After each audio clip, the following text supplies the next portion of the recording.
तो कहानी की शुरुआत में हम यूएसए और रशिया के बीच चल रहे कोल्ड वॉर को देखते हैं, जिसके चलते रशिया की सोवियत यूनियन पेट्रियट नाम की एक सीक्रेट ऑर्गेनाइजेशन चला रही होती है, जिसमें काफी सारे साइंटिस्ट मिलकर डिफरेंट नेशनैलिटीज के लोगों के ऊपर एक्सपेरिमेंट्स करके उन्हें सुपर हीरो बना रहे होते हैं, ताकि वो सुपर हीरोज दुश्मनों से अपनी मातृभूमि की रक्षा कर सकें। हालांकि एक मिस्टीरियस एक्सप्लोजन के कारण उस लैब के साथ साथ उनका एक्सपेरिमेंट भी खत्म हो जाता है। इस हादसे के बाद से किसी को भी सुपर हीरो और उन्हें बनाने वाले साइंटिस्ट के बारे में कुछ पता नहीं होता कि आखिर वो सभी कहां और किधर चले गए। प्रेजेंट टाइम में रशियन आर्मी अपने नए रोबोट्स की टेस्टिंग कर रही होती है। इन रोबोट्स को चलाने के लिए किसी इंसान की जरूरत नहीं थी, क्योंकि ये बहुत ही एडवांस्ड एआई थे। सभी की टेस्टिंग अच्छी होती है, लेकिन अचानक वो रोबोट्स घूमते हैं और अपनी ही टीम के टैंक्स और हेलीकॉप्टर्स पर हमला शुरू कर देते हैं। इन रोबोट्स के खिलाफ आर्मी कुछ नहीं कर पाती और फिर देखते ही देखते रोबोट्स आर्मी की सभी व्हीकल्स को डिस्ट्रॉय कर देते हैं, जिसके बाद वो सभी जनरल्स और टेक्नीशियंस पर हमला करके उन्हें भी मार डालते हैं। तभी हमें पता चलता है कि इस हमले के पीछे डॉक्टर कुराटोव का हाथ है, जो कि बहुत सालों पहले पेट्रियट प्रोजेक्ट के साइंटिस्ट में से एक था। डॉक्टर कुराटोव के पास काफी सुपर पावर्स आ चुकी थी, जिनसे वो बिजली पैदा करके मशीनों को कंट्रोल कर सकता था। वो उन सभी रोबोट्स को कंट्रोल करके अपने साथ ले जाता है। कुछ समय के बाद मिनिस्ट्री ऑफ डिफेंस इस इंसिडेंट के बारे में जानकारी निकालने के लिए मीटिंग करती है, जहाँ मेजर जनरल निकोलाई सबको कोल्ड वॉर के दौरान हुई घटनाओं के बारे में बताते हैं कि 1940 में कुराटोव नाम का डॉक्टर पेट्रियट प्रोजेक्ट के टेक्नोलॉजीज डिपार्टमेंट में इंचार्ज था, जहां कुराटोव मॉड्यूल 1 नाम के एक ऐसे प्रोजेक्ट पर काम कर रहा था जिसमें एक रिमोट के द्वारा किसी भी व्हीकल को कंट्रोल किया जा सके, पर उसका एक्सपेरिमेंट फेल हो गया, जिसके कारण उसका प्रोजेक्ट बंद करवा दिया। इसके बाद कुराटोव पेट्रियट प्रोजेक्ट के हेड प्रोफेसर विक्टर से जेलस होने लगा, क्योंकि विक्टर का इंसानों को सुपर पावर बनाने वाला एक्सपेरिमेंट सफल हो गया था। इसलिए कुराटोव ने अपने पर्सनल एक्सपेरिमेंट के लिए विक्टर की रिसर्च को चुराने का फैसला किया। असल में वो विक्टर को पीछे करके खुद को एक ग्रेट साइंटिस्ट बनाना चाहता था। इस कारण कई लोग उसके शिकार बन गए, इसलिए कुराटोव को अरेस्ट कर लिया गया, लेकिन वो किसी तरह भाग निकला और अपनी लैब में छिप गया। जिसके बाद आर्मी उसकी लैब पर गई, लेकिन कुराटोव ने उस जगह पर बॉम्ब लगा दिए थे, जिससे लैब में एक बड़ा एक्सप्लोजन हुआ और सभी लोग मारे गए। तब आर्मी जनरल्स को लगा कि कुराटोव मर चुका है, लेकिन कुराटोव बच गया था और इस एक्सप्लोजन से निकले केमिकल्स ने उसके शरीर को मॉड्यूल 1 एक्सपेरिमेंट में बदल दिया था। इसके बाद निकोलाई कहते हैं कि अब उसे हराने के लिए हमें उसके द्वारा बनाए गए सुपर हीरोज को खोजना होगा। इसी दौरान हम कुराटोव को आर्मी के गोदामों से उनके सभी व्हीकल्स और रिसोर्सेज को चुराते हुए देखते हैं। यहाँ मीटिंग के बाद ministry of defence patriot organisation को दोबारा ओपन करने का फैसला लेती है, जिसका चार्ज मेजर एलिना को दिया जाता है। एलिना अपनी टीम को ढूंढने का कहती है और इस मिशन का नाम द गार्डियंस रखा जाता है। अब जैसे ही उन्हें सुपर पावर्स की थोड़ी इन्फॉर्मेशन मिलती है, वो उनकी खोज में निकल जाते हैं, जहाँ सबसे पहले वो आर्मेनिया के एक हिडन टेम्पल में लेयर नाम के सुपर हीरो को ढूंढ निकालते हैं, जो कि यहाँ सन्यासी बनकर अपनी पुरानी जिंदगी को भुलाने की कोशिश कर रहा था। एलेना उससे पेट्रियट प्रोजेक्ट के बारे में बात करती है। तब लेयर अपनी पावर्स को दिखाते हुए पत्थरों को हवा में उठा लेता है और एलेना से कहता है कि मैं उस प्रोजेक्ट के साथ काम नहीं करना चाहता। लेकिन जब एलेना उसे बताती है कि कुराटोव जिंदा है, तो लेयर उनके प्रोजेक्ट में काम करने के लिए मान जाता है, क्योंकि लेयर को कुराटोव से बदला लेना है। इसके बाद वो ईस्ट कजाकिस्तान के लिए निकल जाते हैं, जहाँ हम खान नाम के दूसरे सुपर हीरो को देखते हैं। जब एजेंट्स हथियारों से भरी गाड़ियों के साथ उनके पास जाते हैं, तब खान अपनी पावर से बहुत तेजी से मूव करता है और सभी को तलवार से मार डालता है। तभी खान लेयर को देखकर रुक जाता है, जहाँ लेयर उसे भी कुराटोव से बदला लेने के लिए अपने साथ आने को कहता है। इसके बाद वो नॉर्दर्न साइबेरिया जाते हैं, जहाँ आर्सूस नाम का तीसरा सुपर हीरो जंगल में रह रहा था। आर्सूस जैसे ही कुछ सोल्जर्स को देखता है, तो वो एक जानवर में बदल जाता है, उन सभी को फेंकने लगता है। तभी इसकी नजर लेयर और खान पर जाती है। आर्सूस भी बदला लेना चाहता है, इसलिए वो भी उनके साथ शामिल हो जाता है। अब वो लास्ट सुपर हीरो को ढूंढने के लिए मॉस्को जाते हैं, जहाँ जीनिया एक फेमस परफॉर्मर बन गई है और वो अपनी पावर्स का यूज पूल में परफॉर्म करने के लिए करती है, क्योंकि जीनिया पानी में इनविजिबल हो जाती है। शाम को एक शो के बाद जीनिया खान को अपने ड्रेसिंग रूम में देखकर उस पर हमला कर देती है। तब खान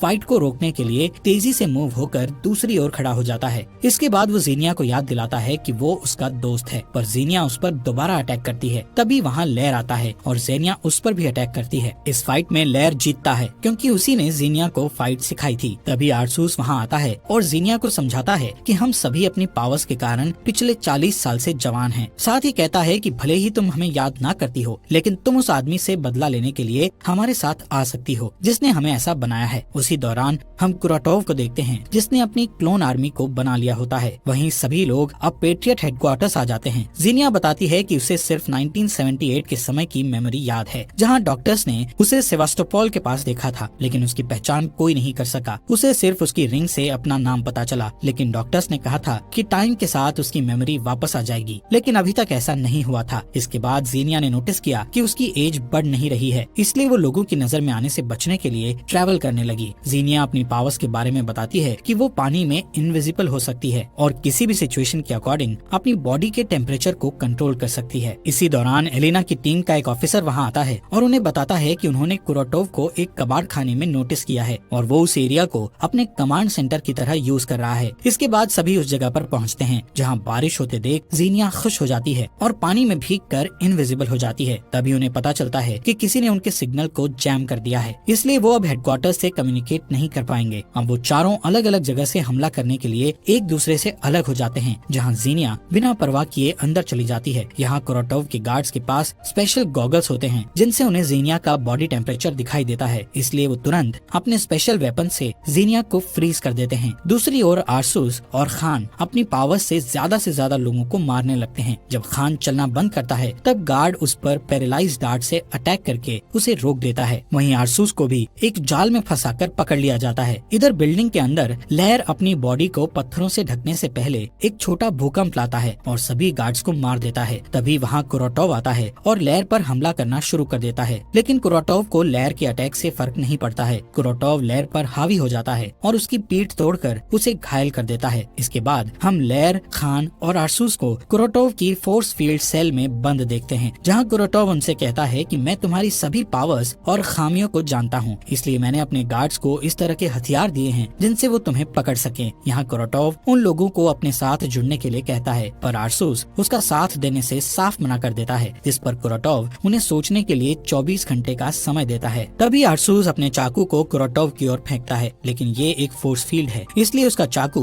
वहाँ से बाहर नहीं निकलता। इसके बाद कुरोटोव उन चुराए हुए टैंक्स को इकट्ठा करता है और पूरे शहर पर उनसे अटैक कर देता है। इस अटैक के बाद न्यूज पर बताया जाता है कि आर्मी के सभी टैंक्स को चोरों ने चुरा लिया है, साथ ही उनका स्पेस ट्रांसमीटर भी चुरा लिया गया है। इसके बाद वो बताते हैं कि एक गुमनाम दुश्मन मॉस्को की ओर अपनी आर्मी ले जा रहा है, जिस वजह से शहर के सभी लोग शहर छोड़कर भाग रहे हैं। यहाँ हमें पता चलता है कि कुरोटोव ने जनरल डोलगोव के साथ सौदा किया था कि अगर वो सुपर हीरो को उसके हवाले कर देगा तो वो किसी भी चीज को अपने कंट्रोल में नहीं लेगा। पर कुरोटोव डोलगोव की डील को भूलकर उसे मार डालता है। असल में कुरोटोव अपने मॉड्यूल 2 प्रोजेक्ट को शुरू करने वाला था, जिसमें कुरोटोव उस ट्रांसमीटर को ओस्टेंकिनो टावर और फेडरेशन टावर से जोड़कर रशियन सैटेलाइट को सिग्नल भेजेगा और इस सिग्नल के जाते ही वो सभी सैटेलाइट्स को अपने कंट्रोल में ले लेगा, जिससे धरती पर मौजूद सभी चीजें उसके कंट्रोल में आ जाएंगी। इस बीच एलेना लैर को वापस हेडक्वार्टर ले जाती है। जब लैर ठीक हो जाता है तब एलेना को बताता है कि मैं जब बेहोश था तब मैं अपनी बेटी को देख रहा था। लैर बहुत दुखी होकर बताता है कि मैंने अपनी बेटी को बूढ़ा होते हुए और उसे अपनी नजरों के सामने मरते हुए देखा है। असल में लैर के पास सुपर पावर होने से उसकी उम्र नहीं बढ़ रही थी, जिस कारण अब वो बहुत दुखी हो चुका था। इसके बाद एलेना से मिलने कुरोटोव का पुराना लैब पार्टनर विक्टर आता है। विक्टर बताता है कि वो इतने सालों से छुपा हुआ था, पर जब उसने न्यूज पर कुरोटोव को देखा तो वो वहाँ आ गया, क्योंकि उन लोगों को कुरोटोव को रोकने के लिए विक्टर की हेल्प जरूर पड़ेगी। यहाँ विक्टर तुरंत लैर को ठीक करने का काम शुरू करता है। साथ ही एलेना को कुरोटोव की सीक्रेट लैब का पता बताकर बाकी के सुपर हीरोज को बचाने का कहता है। इसके बाद एलेना की टीम उस लैब के अंदर घुसकर सभी गार्ड्स को मार देती है और गार्डियंस को आजाद कर देती है। तब खान कुछ कहे बिना वहाँ से चला जाता है। वहीं कुरोटोव उन दोनों टावर्स को शहर से ले जा रहा होता है। इधर एलेना आरसूस से बात करती है। तब आरसूस बताता है कि वो ज़ीनिया के लिए परेशान है, क्योंकि कई सालों बाद वो ज़ीनिया से मिला, लेकिन ज़ीनिया को कुछ भी याद नहीं है, इसलिए उसने ज़ीनिया से दूरी बनाने का फैसला लिया है। इसके अलावा आरसूस अपनी बॉडी के चेंजेस से परेशान होकर कहता है कि वो हर दिन जंगली जानवर बनता है, इसलिए उसे डर है कि कहीं वो हमेशा के लिए जानवर ना बन जाए। जिस पर एलेना उससे वादा करती है कि वो कभी ऐसा नहीं होने देगी और शायद विक्टर उसका इलाज ढूंढ सकता है। इधर विक्टर कुरोटोव की सीक्रेट लैब में उसके क्लोन्स पर स्टडी कर रहा था, जिस दौरान कुरोटोव वहाँ आता है और विक्टर पर धोखा देने का आरोप लगाते हुए कहता है कि तुमने अकेले काम करके सुपर हीरोज के रिजल्ट को निकालकर मेरे साथ गलत किया। इसके बाद कुरोटोव कसम खाता है कि वो पूरी दुनिया को बताएगा कि असली जीनियस कौन है। ये कहकर वो एक जहरीली गैस लैब में छोड़ देता है, जिससे विक्टर की डेथ हो जाती है। बाद में कुरोटोव दोनों टावर्स को जोड़कर स्पेस ट्रांसमीटर को सेट करता है। अब जैसे ही वो पावरफुल मशीन को एक्टिव करता है तब पेट्रियट सिस्टम उसे डिटेक्ट करके कुरोटोव के प्लान को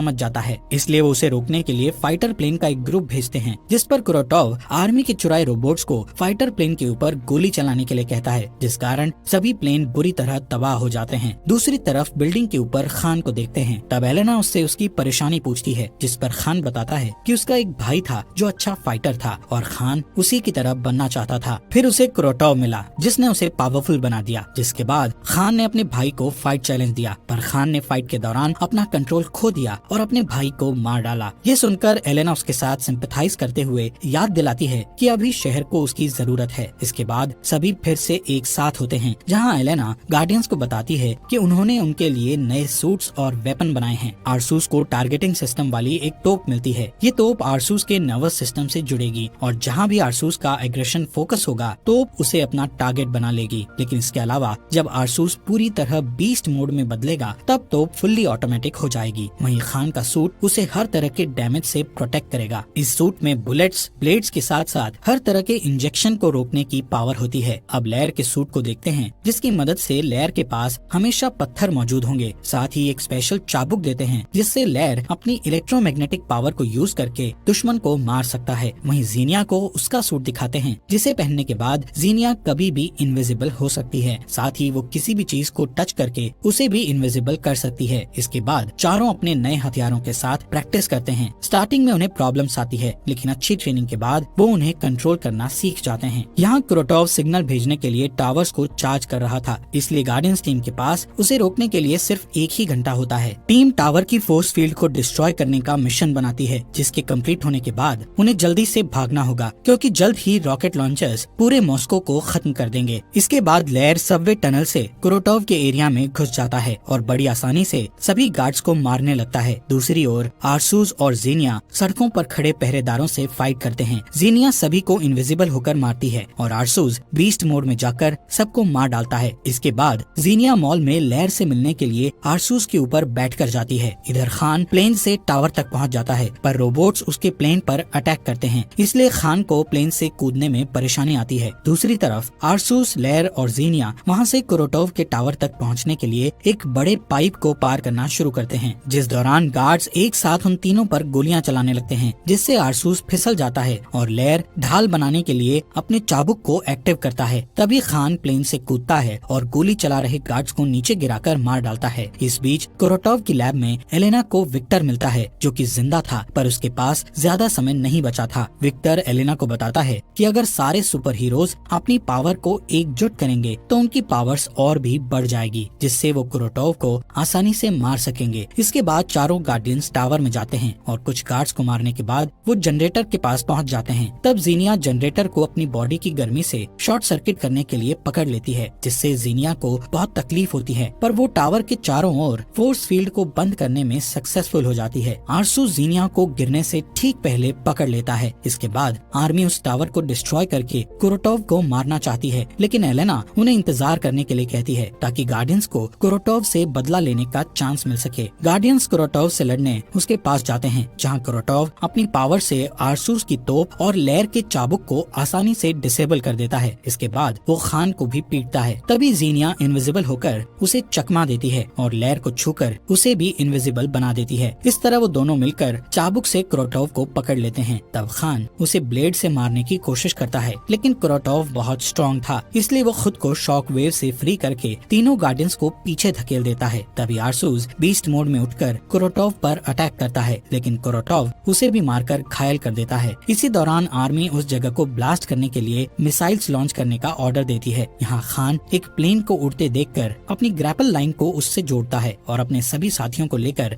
वहाँ से दूर ले जाने लगता है। तभी कुरोटोव उस प्लेन को कंट्रोल कर लेता है, इसलिए खान को लाइन काटनी पड़ती है। इसके बाद सभी एक नदी में गिर जाते हैं। ठीक उसी समय आर्मी मिसाइल लॉन्च करती है, लेकिन वो कुरोटोव तक पहुँच पाती इससे पहले वो उन्हें कंट्रोल करके आसमान में उड़ा देता है। अब कुरोटोव फिर से सैटेलाइट से कांटेक्ट बनाना शुरू करता है। यहाँ एलेना नदी के किनारे गार्डियंस से मिलती है और उन्हें विक्टर की बताई सारी बातें बताती है, इसलिए गार्डियंस जोखिम लेने का फैसला करते हैं और अपनी सारी पावर्स लेयर पर कंसंट्रेट करते हैं, जिससे एक एनर्जी बनती है और टावर को डिस्ट्रॉय कर देती है, जिससे कुरोटोव की डेथ हो जाती है।